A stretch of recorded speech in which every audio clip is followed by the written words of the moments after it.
Welcome to Nila's kitchen. இப்போ brownie பண்ணி வச்சுருக்கேன் நான். இதுக்கு மேலே வந்து டாப்பிங் பண்ணுறதுக்கு கடையிலலாம் விற்கும் சாக்லேட் சிரப்பு.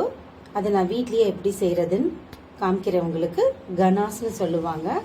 வாங்க அதுக்கு தேவையான பொருள் என்னன்னு சொல்கிறேன் நான். பால் 1/4 கப்பு, டார்க் காம்பவுண்ட் வந்து 50 கிராம், விப்பிங் க்ரீம் வந்து ஒரு 25 கிராம், பட்டர் வந்து 1 டேபிள் ஸ்பூன், சும்மா கொஞ்சோண்டு, அவ்வளோதான். இதை மெல்ட் பண்ணணும். வாங்க எப்படி செய்கிறதுன்னு பார்க்கலாம். கீழே வந்து தண்ணி வச்சுருக்கேன், அது ஹீட் ஆகிட்டுருக்கு. அதுக்கு மேலே பாத்திரம் வச்சு இதில் மெல்ட் பண்ணிக்கலாம்.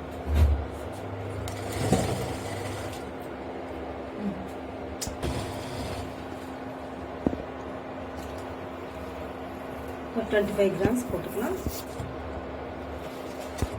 பட்டர் 1 டேபிள் ஸ்பூன் போட்டுக்கலாம். பால் கொஞ்சம் ஊற்றிக்கிறோம்,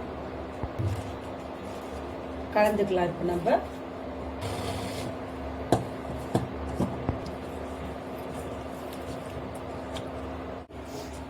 ரெடி ஆயிடுச்சுங்க. இப்போ இதை வந்து பைப்பிங் பேக்கில் இதில் ஊற்றி ஃப்ரிட்ஜில் வந்து கூல் பண்ணிவிட்டு அப்புறம் டாப்பிங் பண்ணலாம். கனாஷ் ரெடி ஆயிடுச்சுங்க. இதை ஃப்ரிட்ஜில் வச்சு கூல் ஆகணுன்னையும் நம்ம டாப்பிங் பண்ணலாம். இப்போ கூல் ஆயிடுச்சு. அது எப்படி டெக்கரேட் பண்ணுறதுன்னு பாருங்கள்.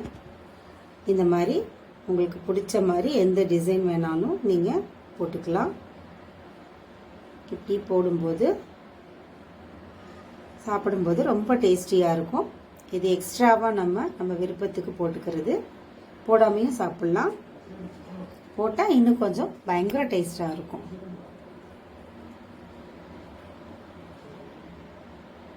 இந்த மாதிரி இன்னும் உங்களுக்கு எவ்வளோ வேணாலும் கூட போட்டுக்கோங்க.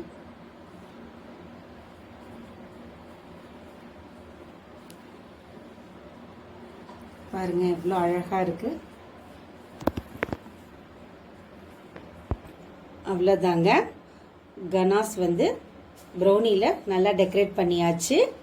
இந்த சாக்லேட் சிரப்பு இது மாதிரி நீங்களும் ட்ரை பண்ணுங்கள். ரொம்ப நல்லாயிருக்கும், டேஸ்டியாகவும் இருக்கும். ட்ரை பண்ணுங்கள். ஹாப்பி நியூ இயருங்க. தேங்க்ஸ் ஃபார் வாட்சிங்.